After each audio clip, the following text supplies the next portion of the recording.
As palavras do Santo Evangelho perdoem os nossos pecados. Queridas irmãs, queridos irmãos, se eu perguntasse assim para vocês, esse ano de 2019, que está já chegando ao seu final, foi um ano difícil, foi um ano cheio de desafios, de lutas. Provavelmente a maioria de vocês responderia sim, padre. Foi um ano muito difícil. Está sendo um ano muito difícil. Todos os anos contém 365 dias, com exceção do ano bissexto, que tem um dia a mais. Mas é um ano, parece que existem anos, assim, que são diferentes dos outros. E muitas vezes esses anos, eles marcam um grupo de pessoas, ou a maioria das pessoas, que você começa a perceber que as pessoas vão se manifestando, dizendo assim, olha, eu não aguento mais esse ano aqui. E você vê frases do tipo assim, acaba logo 2019. Né? Tem anos que são assim, não são? Tem anos que a gente tem tanta tribulação, são anos com tantas lutas, às vezes tantas tragédias, que a gente não vê a hora que o ano acabe. Porque sempre a gente tem aquela esperança que um ano novo vai trazer coisas novas, vai renovar. E talvez isso seja, 2019 se encaixe nesse tipo de ano que marca assim, negativamente, num senso comum, da maioria das pessoas. Parece que foi um ano muito terrível, muito difícil. E eu tenho meu palpite para dizer porque está assim. Provavelmente por conta de ele já ter iniciado com bastante tragédias. Janeiro, era 25 de janeiro, dia do aniversário da cidade de São Paulo. Caiu um temporal em Sorocaba. Aqui não sei, em Votorantim, mas lá em Sorocaba caiu um temporal. Chuvão, tipo a chuva de ontem. Chuvão, aquela chuva que assusta. Eu estava ilhado num posto Piranga lá, fiquei por lá, fazendo até merchan, né? Estava no posto, fiquei ilhado lá, esperei passar a tempestade e voltei para casa. E aí eu fui acompanhar o final do campeonato lá de futebol da molecada, né? Que estava jogando, Copa São Paulo lá. E assim foi interrompida a programação daquele jogo, com noticiários, boletins e notícias, vindo de tudo quanto é canto, que lá em Minas Gerais, na cidade de Brumadinho, uma barreira se rompeu. E notícias que chegavam naquele primeiro momento diziam, olha, parece que foi uma tragédia terrível, com proporções inimagináveis. Não sabemos quantas pessoas foram atingidas, foram mortas. Lembra disso? E aí causou uma comoção no país todo. Aquela tragédia. E a gente foi acompanhando dia após dia a busca, o resgate, o trabalho de resgate, as notícias, informações, e só aumentando. Agora 200 desaparecidos, não sei quantos já foram corpos encontrados, e assim números absurdos, que a gente, nossa, terrível. Isso foi ali, 25 de janeiro, o ano tinha acabado de iniciar. Não demorou muito, a gente recebe uma outra notícia, de que num alojamento de um clube de futebol, tinha uns meninos, garotos lá, buscando seus sonhos, para serem jogadores de futebol. Esses muitos, acho que foram 10, né? 10 que não puderam mais continuar seu sonho porque o alojamento pegou fogo. Mas uma tragédia, foi pouco tempo depois de Brumadinho. A gente vai celebrar a Páscoa, grande festa da igreja, maior festa da nossa liturgia cristã. Enquanto nós aqui no Brasil celebrávamos a Vigília Pascal, os que já estão no fuso horário à frente de nós, já celebrando o domingo da Páscoa, lá no Sri Lanka, se não me falha a memória, pode corrigir o padre, se o padre vai falando o nome do país errado, um homem-bomba entrou numa igreja católica lá, explodiu, assim, morreu um monte de gente. Lembra desse fato? Tudo ali, era abril, parecia que 2019 já tinha durado uns 3 anos. Né? E aí começou a morrer gente famosa, que todo mundo conhece, enfim. Padre, tragédias acontecem todo ano. Sim, acontece. Mas parece que tem ano que são sucessões de tragédias. Isso foi causando já em nós um medo, uma angústia. E as pessoas ali já em abril, maio, acaba 2019. Acaba 2019. Estava em abril, em maio. E assim você vai avançando, não precisa detalhar mais coisas. Eu estou falando de coisas que aconteceram no geral. Nem estou entrando nos detalhes de problemas e dificuldades que aconteceram em nossas casas e nossas famílias, que também deve ter acontecido bastante coisas tristes em nossas famílias. E aí então você vê uma mensagem no rosto e na voz das pessoas nas salas. Acaba 2019. E a gente chega hoje, na noite santa do Natal, e ouve da primeira leitura do profeta Isaías uma mensagem renovadora. Uma mensagem que nós não esperávamos ouvir mais num ano de tantas tragédias. A gente já está cansado de tantas notícias ruins. Nós não esperávamos mais nada. Aliás, já quereríamos que esse ano acabasse. Aí você chega para a Santa Missa da noite santa do Natal e ouve a primeira leitura do profeta Isaías, que nos acompanhou durante todo o tempo do Advento, e é ele que agora nos convida para entrarmos no Natal. E como que inicia a leitura? Para o povo que andava nas trevas, brilhou uma grande luz. Já não esperavam mais nada também esse povo da primeira leitura. Estavam sem esperança. Quando está sem esperança, você não espera nada. E para esse povo sem esperança, vem uma notícia: olha, para vocês que estão nas trevas da escuridão, uma luz, uma nova luz brilhou. Para nós que estamos nesse ano de 2019, fatigados pelo peso das tribulações e de tantas tragédias e notícias ruins que nós recebemos, o início da Santa Missa, na sua liturgia da palavra, diz: para o povo que estava já desacorçoado, sem esperança, brilhou uma nova luz. E é daqui, desta liturgia, desta noite santa, que nós devemos sair anunciando isso que nós aqui estamos celebrando. Uma luz brilhou. Tem muitas dificuldades, tem muitas situações e calamidades em nossa volta, deve ter muitos problemas nas suas famílias, só que você e eu, católicos, nós não podemos celebrar a noite santa do Natal apenas como um rito. Tem que ser verdade o que nós estamos celebrando aqui. De fato, esse menino que nos nasce hoje, que nos é dado do céu para nos salvar, ele é a luz que expulsa todo o mal que há em nossas vidas. Não dá para eu, padre católico, ou alguma freira, algum consagrado, diácono, você catequista, você que é ministro, você que é leigo, você que canta na igreja, celebrar a noite santa de Natal e sair dessa igreja e chegar na sua casa com a cara de quem não sabe o que está acontecendo, né? Uma cara de uma pessoa emburrada, uma cara de uma pessoa sem vida, uma pessoa sem esperança, uma pessoa estúpida. Não, padre, mas eu estou com muito problema. Mas aqui está falando, para quem está na treva, a luz brilhou.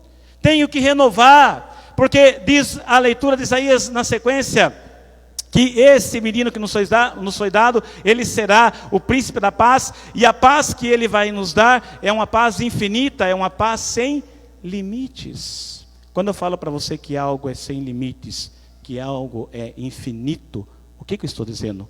Que ele nunca se acabará. Não é isso? Então essa paz que Jesus nos traz, esta alegria que vem dele, ela não se apaga e não se acaba nunca. É infinita.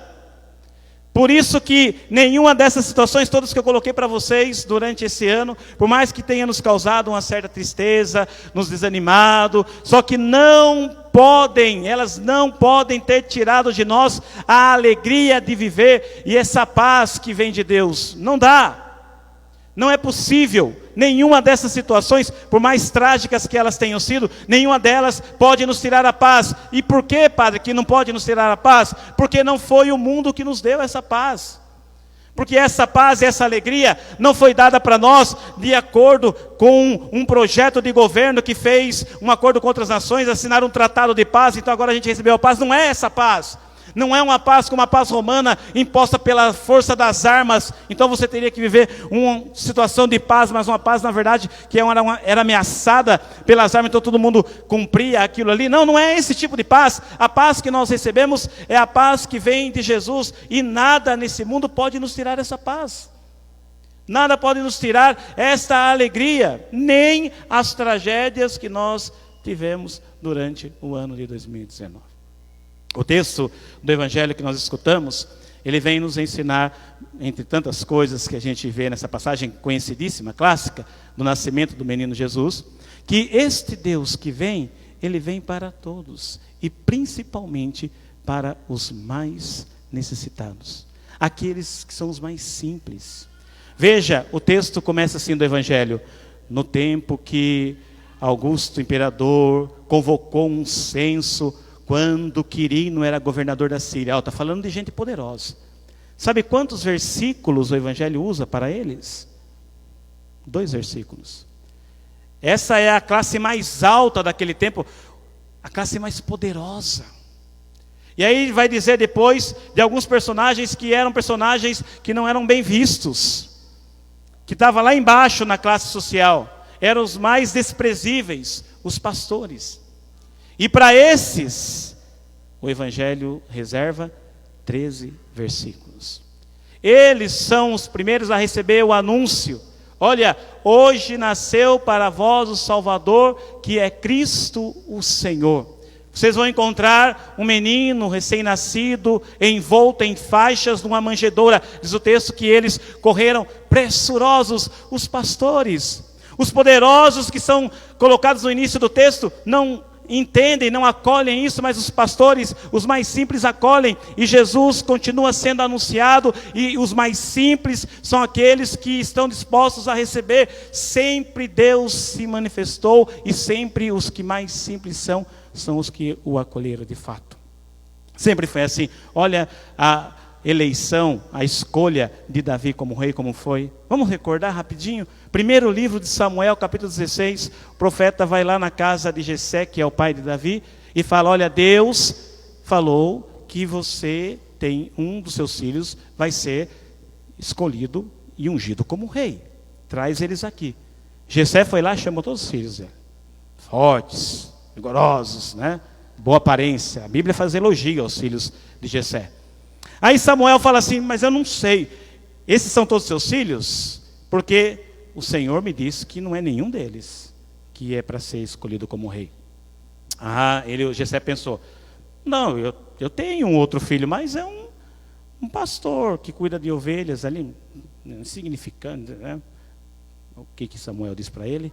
Vai lá, chama, porque é ele que vai ser ungido como rei. Aqui fica uma mensagem e a gente salta para a nossa realidade. Porque o profeta diz assim para Jessé, o pai de Davi: nós não vamos iniciar a refeição enquanto Davi não estiver aqui, enquanto o rei não estiver no meio. Vocês vão para as vossas casas daqui a pouco cear, fazer a ceia em família, celebrar o Natal em família, do banquete. E eu desafio a vocês, católicos e católicas, se vocês são corajosos o suficiente para na mesa, antes de começarem a arrancar a primeira coxa do frango ou do chester que tiver lá, se você tem coragem de dizer assim: nós não vamos começar a refeição enquanto o rei não estiver aqui dentro entronizado. Eu desafio você a fazer isso. Antes de começar a ceia de Natal, entronizar Jesus. Se não tiver uma imagem do menino Jesus, chama todo mundo, coloca todo mundo em volta da mesa, dê as mãos, reza um Pai Nosso, reza uma Ave Maria e louva a Deus pelo nascimento do seu filho. Só depois vocês vão comer, porque como Jessé queria que fosse um daqueles escolhidos e não era, o profeta foi claro: nós não vamos iniciar a refeição enquanto o rei não for entronizado. Você tem coragem de fazer isso? É um desafio que o padre faz para vocês nesta noite. Se vocês são católicos de verdade, ou se vocês são católicos que celebram o Natal como o mundo celebra, das guloseimas, das gastanças, dos presentes, das bebedeiras. Se você está celebrando o Natal assim, desculpa eu dizer, você não está celebrando o Natal. Padre, não pode fazer festa? Claro que pode, mas faz do jeito que eu estou falando. Começa a festa lembrando de quem é o Senhor. E você é católico, você é católica, você tem que dar testemunho. Você não pode beber, de encharcar e de passar vergonha na festa. Não pode. Não se espera de um católico isso. Tenha comportamento, tenha decência. É festa do seu Senhor, do seu Deus. Celebre com alegria, na paz de Cristo. Não como o mundo celebra. Não entre na onda do mundo que já destruiu o Natal faz tempo. O mundo já acabou com a ideia verdadeira do Natal. Faz tempo que já acabou. Você vê as redes sociais infestadas de gente colocando posts, né? Hoje, o meio de comunicação mais fácil que tem são os memes. Então, memes de tudo quanto é jeito, a pessoa abraçando o outro com a cara assim de deboche, dizendo, minha cara abraçando minha tia que falou mal de mim o ano inteiro na ceia de Natal. E postam isso, e católicos compartilham isso, colocam isso nos status, achando que é o bonzão. Pelo amor de Deus, se você celebrou o Natal, se Jesus entrou no seu coração, Ele expulsou as trevas do seu coração. Então você vai abraçar sim aquela sua tia que falou mal de você, você vai abraçar aqui aquele seu parente que sempre falou mal de você, não porque talvez ele mereça, mas porque você é um homem novo, você é uma mulher nova, Jesus nasceu na sua vida, e você vive em Jesus. Transforme seu lar. Não reproduza essas coisas que o mundo nos ensina de maneira até jocosa, de maneira até engraçada. Não reproduza isso não. Se você tem dificuldades com parentes, com familiares, nesta noite procure se reconciliar. É desafioso, né? Talvez você tivesse vindo para essa noite de Natal, tudo contentinho, e ver luzes, né? Anjinhos, estrelinhas, e nós cantando tudo bonitinho. Bate o sino pequenino. E não esperavam uma mensagem como essa, talvez, mas essa é a mensagem do Natal, porque Ele expulsou as trevas. E se você ainda estiver mergulhado nas trevas, de todas essas coisas ruins no mundo, estiver em você, e você não consegue dar o perdão, não consegue viver o amor, não consegue se reconciliar com um familiar seu, com um parente seu, então você está celebrando qualquer outra coisa, menos o Natal de nosso Senhor Jesus Cristo. Ouça essa canção desse Senhor que veio nos visitar e veio nos trazer vida nova.